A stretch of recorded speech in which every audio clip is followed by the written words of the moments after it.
உதயநிதி பிறந்த நாள்னு ஒன்று நேராக கருணாநிதி சமாதிக்கு போகிறாங்க. கருணாநிதி சமாதிக்கு போகும்போது பாருங்கள், இந்த தயாநிதி மாரெல்லாம் பின்னாடி போடுறாரு. தயாநிதி மாறன் ஐடி மந்திரியாக இருந்தார், ரொம்ப சீனியர் வயசில்.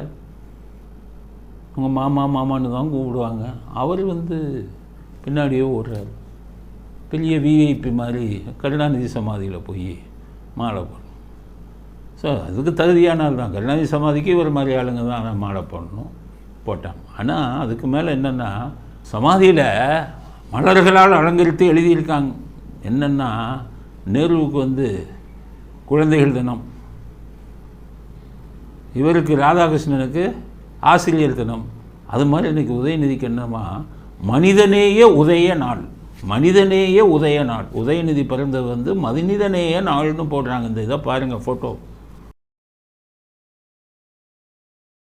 எவ்வளோ பெருசாக எழுதி போட்டுருக்கான். மலர்களால் அலங்கரித்து கருணாநிதி சமாதியில் மனிதநேய உதய நாள். சரி, மனிதநேயம் இவருக்கு இருக்கா அப்படிங்கிறத நீங்கள் யோசிச்சு பாருங்கள். நான் சொல்கிறதுக்காக இல்லை, நான் சொல்கிறது எல்லாத்தையுமே எடுத்துக்கணும்னு அவசியம் இல்லை. நான் ஒன்லி விமர்சனம் செய்பவன். ஒரு விஷயம் இருந்தால், ஒரு செய்தி இருந்தால் அதை விமர்சிப்பேன். என்னுடைய விமர்சனம் சரியாக தப்பாங்கிறத உங்கள் மனசாட்சி இருக்கும். உங்களுக்கு பல விஷயம் தெரியும், எல்லாம் படித்தவங்க. நான் சொல்கிறது சரியாக தப்பான்னு மட்டும் பாருங்கள். சில பேர் கரெக்டான விமர்சனங்களை கூட தப்பாக கேட்குறாங்க என்கிட்ட, புரிஞ்சுக்காமல். அதனால் நீங்கள் புரிஞ்சுக்கிட்டு கேளுங்க. என்னென்னா, மனித நேயத்துக்கும் இவருக்கும் என்ன சம்பந்தம்? மனித நேயம் இருந்தால் ரெஜெயண்ட்டுங்கிற கம்பெனியை திரையுலகில் ஆரம்பித்து விநியோகஸ்தர்கள் வாழ்க்கையெல்லாம் கெடுப்பார். எத்தனை விநியோகஸ்தர்கள் பொழப்பு இல்லாமல் இவரால் போனாங்க. தொழிலையே விட்டுட்டு எல்லா தேட்டரையும் புக் பண்ணி வச்சுருக்காங்க. ஒரு விநியோகஸ்தர் கூட படம் எடுத்து இது பண்ண முடியல. மனிதநேயம் உள்ளவர் செய்கிற விஷயமா அது? அதுக்கடுத்த விஷயம், ஒரு தேட்டரை கூட யாருக்கும் கொடுக்காம அவங்களே மோனோபோலி மாதிரி உள்ளே வச்சுக்கிட்டு, பாவம் அவ்வளோ வெறும் படத்தை வச்சுக்கிட்டு தேட்டர் கிடைக்கும். உதயநிதி தயவு இருந்தால்தான் சினிமாவில் ரிலீஸ் பண்ண முடியும். நிறைய பேர் தயாரிப்பு தொழிலை விட்டு போயிட்டாங்க. என்னென்னு கேட்டால், படம் எடுத்துருவோம் சார், ரிலீஸ் பண்ண முடியாது. உதயநிதி எல்லா தேட்டரையும் புக் பண்ணி பிளாக் பண்ணி வச்சுக்கிட்டாங்க. அவங்ககிட்ட கோடி கணக்கில் பணம் இருக்குது. எல்லா தேட்டருக்கும் பணத்தை கொடுத்து அவங்க எது இல்லாமல் எங்களால் விட முடியாது, எங்கள் பொழப்பை கெடுத்துட்டாருன்னு பண்ணாங்க. மனிதநேயம் உள்ளவங்க செய்கிற விஷயமா அது. இப்போ மனிதநேயம் இருந்தால்,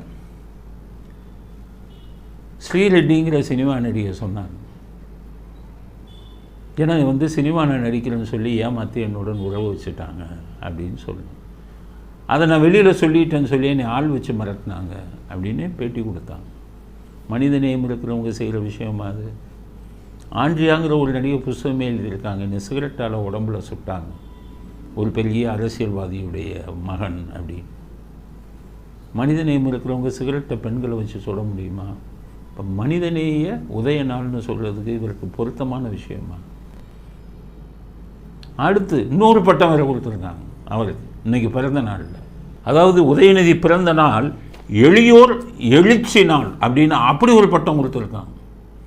ஒன்று மனிதநேய உதய நாள், இன்னொன்று எளியோர் எழுச்சி நாள். எளியோர்கள், வலியவர்கள், அதாவது ஒன்றுமே இல்லாதவங்க, கஷ்டப்படுறவங்க, அதோட எழுச்சி நாளாம். ரொம்ப எளிமையாக இருக்கிறவங்கள தான் எளியோர் அப்படின்னு நம்ம சொல்லணும். இப்போ காந்தியை நம்ம எளியவர்னு சொல்லலாம். ஏன்னா அவர் பாவம் சட்டையே இல்லாமல் ஒரு வக்கீலாக இருந்தவர் வேஸ்ட்டு மட்டும் கட்டிட்டு ஒரு கம்பை ஊண்டிட்டு போனார், எளியவராக தோற்றமளித்தார். காமராஜர்லாம் பாவம் ஒரு கதல் சட்டையை போட்டு இது போட்டு எளியவராக தோற்றமளித்தாங்க. இவர் எளியவருங்கிறாங்க. இவர் போடுற டிஷர்ட்டே 60,000 ரூபா, இவர் போடுற ஜீன்ஸ் பேண்ட்டே பல ஆயிரம். இவரை போய் நம்ம எப்படி எளியவர்னு சொல்ல முடியும்? இவர் வர்ற காரு பிஎம்டபிள்யூவில் 2 கோடி 3 கோடி காரில் வர்றாரு. ஆனால் அவங்க பூரா எளியவர் அப்படிங்கிறாங்க. எளியோர் எழுச்சி நாள் அவருடைய பிறந்த நாள். அவர் இருக்கிற செனட்டா வீடெல்லாம் 100கணக்கான கோடி விலை போகும். ஆனால் அவர் எளியவருங்கிறாங்க. கொள்ளையடிக்கிறதுல கூட அவர் எளியோர் மாதிரி அடிக்கலை. 30,000 கோடி கொள்ளையடித்தா இப்படி எளியவர்னு உங்களை சொன்னீங்கன்னா, 30,000 கோடி கொள்ளையடிச்சிங்கன்னு பிடிஆர் சொல்கிறாரு, உங்கள் மந்திரியே, உங்கள் கட்சி மந்திரியே. ஆனால் உங்களை எளியோர் அப்படின்னு நீங்கள் பிறந்த நாள் கொண்டாடினீங்கன்னா அதை எப்படி ஏற்றுக்கொள்ள முடியும்? அப்படிங்கிறது நீங்களே முடிவு பண்ணிங்க, தமிழ்நாட்டு மக்களே முடிவு பண்ணிக்கோங்க. இவர் கொடுக்குற பட்டத்துக்கெல்லாம் இவர் தகுதியானவரா அப்படி. அதுக்கடுத்தது புலியை பார்த்து பூனை சூடு போட்டுக்கிட்ட மாதிரி விஜய் இதில் இருந்தார், விஜய் வந்து அவர் கட்சி ஆரம்பிச்சோடனே வீடியோ வெளியிட்டார். அதே மாதிரி அன்பில் மகேஸ்வருக்கு ஒரு வீடியோ வெளியிட்டிருக்கார். என்னன்னு கேட்டிங்கன்னா, உலகம் போற்றும் அப்படின்னு இந்த வீடியோ பாரு.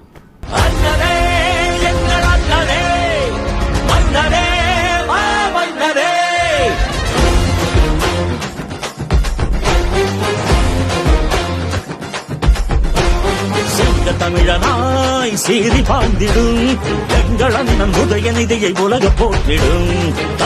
உலகம் போற்றும். உலகமே ஒரு பிறந்த நாளில் போட்டிருந்தான்.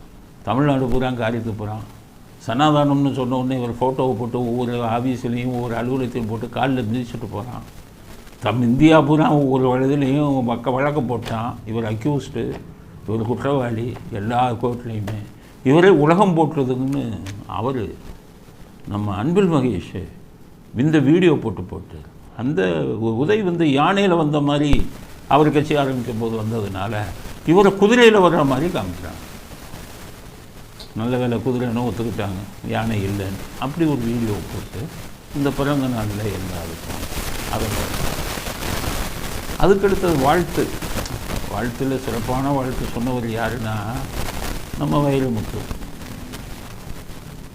Me two Vairamuthu. இந்த வைரமுத்து வந்து எப்போவுமே கிண்டலாக வாழ்த்து சொல்லுவார். அவர் என்ன சொல்கிறாரு, தம்பி வா தலைமையேற்க வான்னு குடும்பத்தில் குழப்பத்தை உருவாக்கிறது. ஸ்டாலின் முதலமைச்சராக இருக்கார். இவர் உதயநிதியை பார்த்து தம்பி வா தலைமையேற்க வான்னா, அப்போ ஸ்டாலினை கவுத்திட்டு இவர் முதலமைச்சர் ஆகணுன்னே வாழ்த்து சொல்லி வைக்கிறாருன்னா என்ன அர்த்தம்? குடும்பத்தில் அனாவசியமான குழப்பத்தை உருவாக்கி விட்டார் வைரமுத்து. ஸ்டாலின் நல்லா பார்த்துக்கோங்க, உங்கள் பையனை தலைமையேற்க வான்ட்டார். அப்போ நீங்களும் உங்களை முதல்வர் பதவியிலேருந்து தூக்கிட்டு திமுக தலைவர் பதவியிலேருந்து தூக்குறதுக்கு இவங்கெல்லாம் தூண்டி விடுறாங்க உதயநிதியை. உதயநிதி செய்வாரா? செஞ்சாலும் செய்வார். நீங்கள் தான் தலையை பிடிச்சி முத்தம் கொடுக்குறீங்க.